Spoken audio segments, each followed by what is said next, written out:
Hi, we're back, and we're with Exploring World History, lesson number 22, and it's just a short lesson on the Exodus of the Israelites, okay? The Exodus is the most significant single event in the history of the Old Testament Israel. It brought independence for Israel and showed God's willingness to act on their behalf. It also gave them the identity as God's people throughout the rest of history. They became God's people at this point. The time frame, and 1 Kings 6:1 says Solomon began the temple 480 years after the sons of Israel left Egypt. They started the temple in 966 BC, so that dates the Exodus to be around 1446 BC.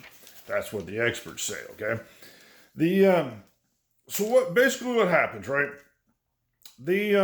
From oppression rather, to hope.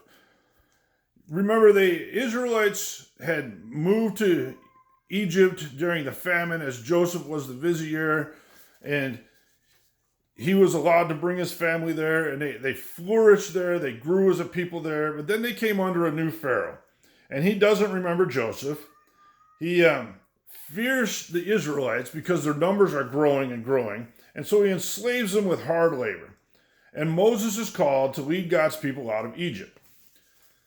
He comes to Egypt and he tells Pharaoh, "Let my people go." And Pharaoh basically refuses, says, "I don't need to." And through Moses, God sends a series of plagues to inflict the Egyptian people and to force Pharaoh to let the Israelites go. And God uses these plagues to show that he was more powerful than the gods of Egypt. Just a couple examples. The first plague was the gods' power over the Nile, and the Nile was hugely important for their religion purposes, right? And then also the next big example is the plague of darkness, and because it was very humiliating to the Egyptians because they worshipped the sun god of Ra and thought he was the most powerful god, and suddenly the god of the Israelites is making the sun god Ra go away for a period of time. Eventually, after the killing of the firstborn son, Pharaoh lets the Israelites leave. They are heading across, trying to escape, and when Pharaoh decides, I'm not going to let them go, and he comes after them. And so they get to the edge of the Red Sea, and the Israelites appear trapped. They got the Red Sea in front of them. They got Pharaoh's army closing in behind them, and there's nothing that they see that they can do. And this point, they're literally upset with Moses and saying, "Why did you do this to us?" And Moses prays and asks God, and God splits the Red Sea, and they cross it on dry land. And Pharaoh and his army wind up trying to go after them and get in the middle of the sea, and the sea comes back and it kills them.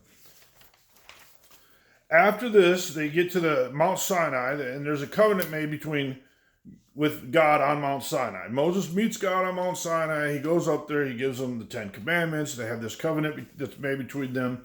And the covenant says basically this: Israel will obey God and be his special people. And God would give law and rules stated in the 10 Commandments, and the people have to agree to do whatever God says. And if they do so, they'll get God's blessings. And so the Israelites agree to do this, and they get some blessings, but they also are a kind of a grumbling people. They get some complainers in Israel, especially this time. And it started back in Egypt.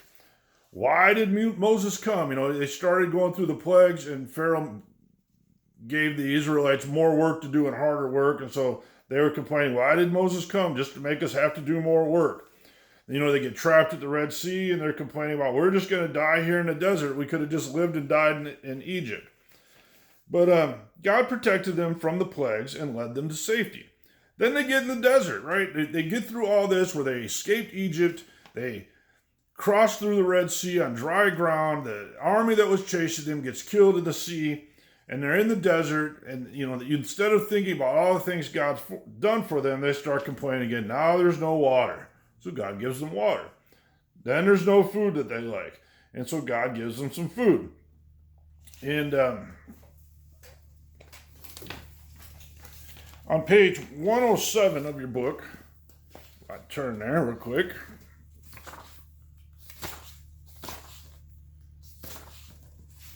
It says, the people of God were shown grace upon grace and called into a covenant with the one true God. Did not let the blessings they received change their hearts. Instead, they focused on the difficult things before them and complained even about their blessings. Rather than becoming a grateful people who trusted the God who had provided for them again and again, they became a grumbling people who doubted God and abandoned him at the least difficulty. May God's people today learn from their example and resolve to thank God for his blessings and to trust even through the hard times. Okay? You know, they were complaining about their food, and God gave them manna, and then they started complaining about the manna. Well, we don't really like this food that you're giving us, you know, so it just went on and on.